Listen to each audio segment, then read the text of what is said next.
Bonjour, bonjour, j'espère que tu vas très bien. Nous allons reprendre, nous allons continuer avec la formation sur le SEO. Ça fait longtemps, hop, a pris le dessus pendant un bon moment. Nous allons reprendre avec le SEO.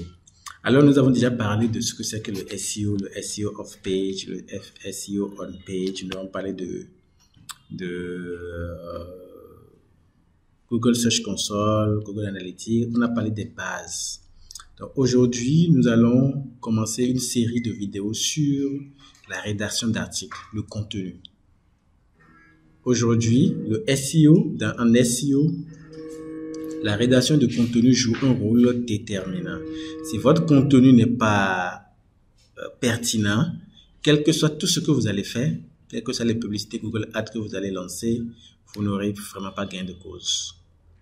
Je vais vous montrer un exemple. Je vais prendre une recherche sur, je vais faire une recherche sur quel objet, je vais faire une recherche sur ok, formation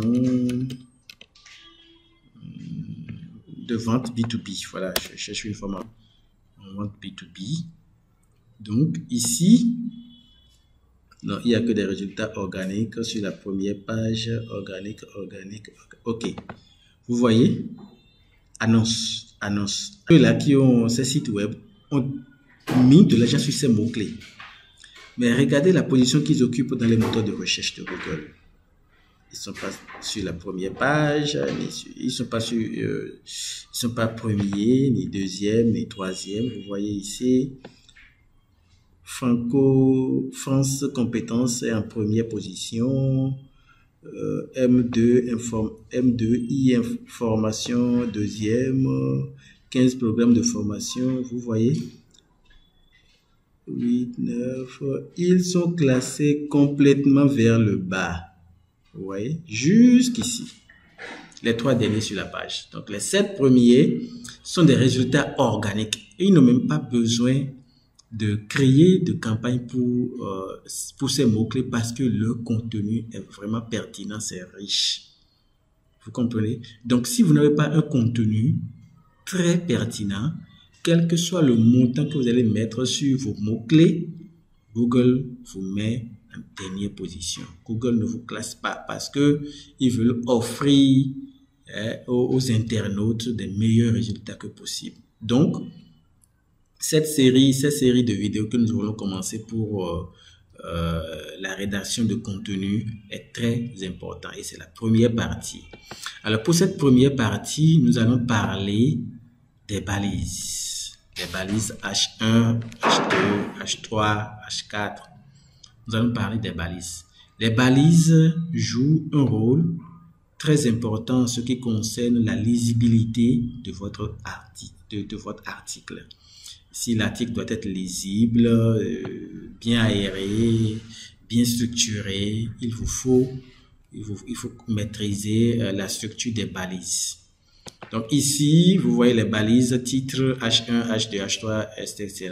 Qu'est-ce que c'est? Les balises H1, c'est quoi? Ce sont des tags qui signalent les titres H1 et les sous-titres.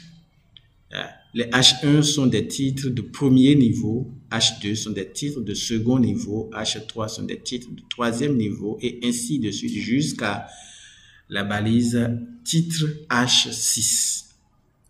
Alors aujourd'hui, comment structurer ces balises? Nous allons parler de comment structurer ces balises dans votre article. Je suppose que vous voulez rédiger un article de 1000 mots. Qu'est-ce que vous devez avoir comme balise? Alors, le titre, le grand titre de votre article, c'est déjà le H1. Dès que je mets ceci dans WordPress, automatiquement, ça le transforme en H1, en titre H1. Donc, je n'ai pas besoin d'aller mettre un H1 dans le titre. Aussitôt que je le mets dans le titre, WordPress le considère comme étant le H1 de votre article. Alors, H2, je vous donne un exemple. Voilà, je prends comme titre comment rédiger un article de blog. Je vais rédiger un article par rapport à ça. Mon H2, je décide par exemple de parler de vos titres et sous-titres. Donc, pour rédiger un article de blog, je vais d'abord vous montrer l'importance des titres et des sous-titres. Donc, je peux rédiger un petit contenu sous ce H2 et passer en H3. Le H3 est en rapport avec le H2. Ici, j'ai parlé de deux mots-clés, vos titres et sous-titres. Donc, en H3, le premier H3, je décide de parler de vos titres, balise H1, par exemple. Donc, comment rédiger un titre accrocheur? Quelle est la structure d'un titre, d'un grand titre pour un article? Est-ce que le mot-clé principal doit être dans le titre? Je vais expliquer ça dans le premier H3 qui est en rapport avec le H2. Vous comprenez? Je finis de parler de ça. Je viens encore sur un autre H3. Je mets encore comme titre vos sous-titres. C'est-à-dire le second que j'ai mis ici, le second, vos sous-titres. Donc là, je décide de parler de H2, H3, H4. J'explique ça clairement là. Bon, j'ai ajouté un troisième H3 toujours pour expliquer titre qui accroche. Comment rédiger des titres qui accrochent. Donc, vous voyez, ceci constitue un bloc, un paragraphe, un gros paragraphe.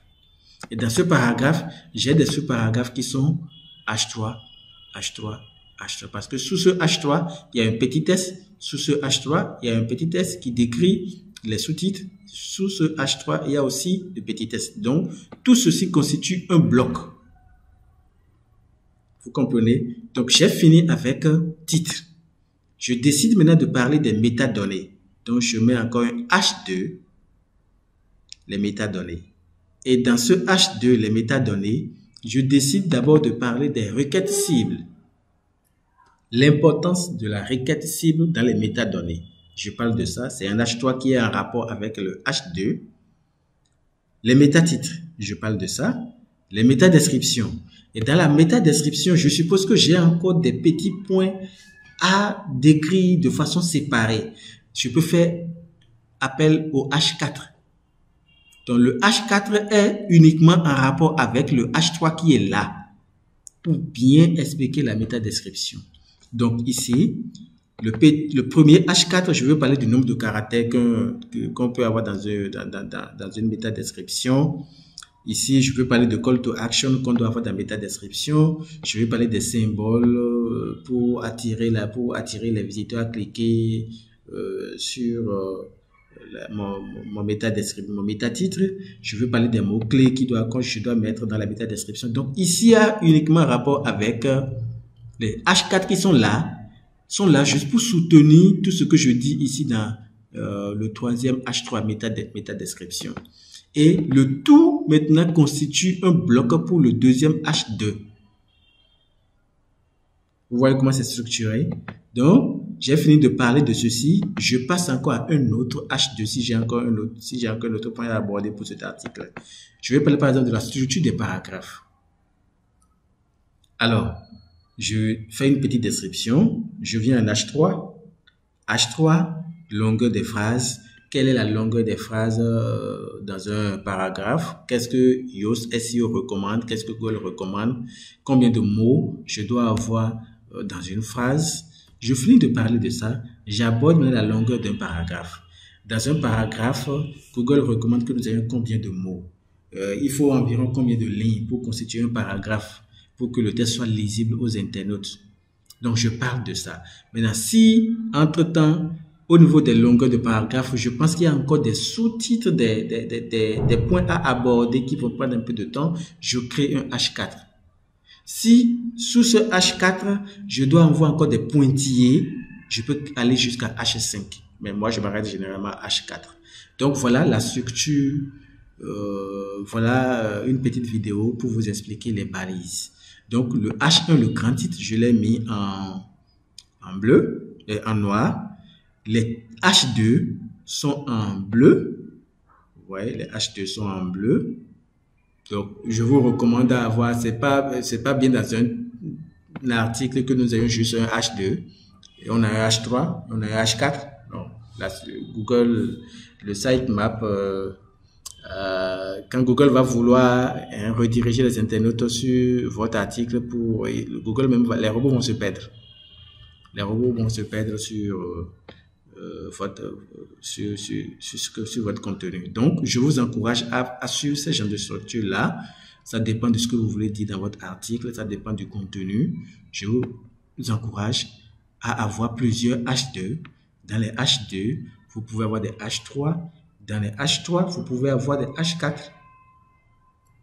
Donc ici, ça dépend du contenu. Sous ce H3, je peux avoir des petits H4. Ici aussi, je peux avoir des H4. Ici, je peux avoir des H4. Voilà, j'espère que tu as compris un tout petit peu ce que c'est que les balises, la structure des balises titres.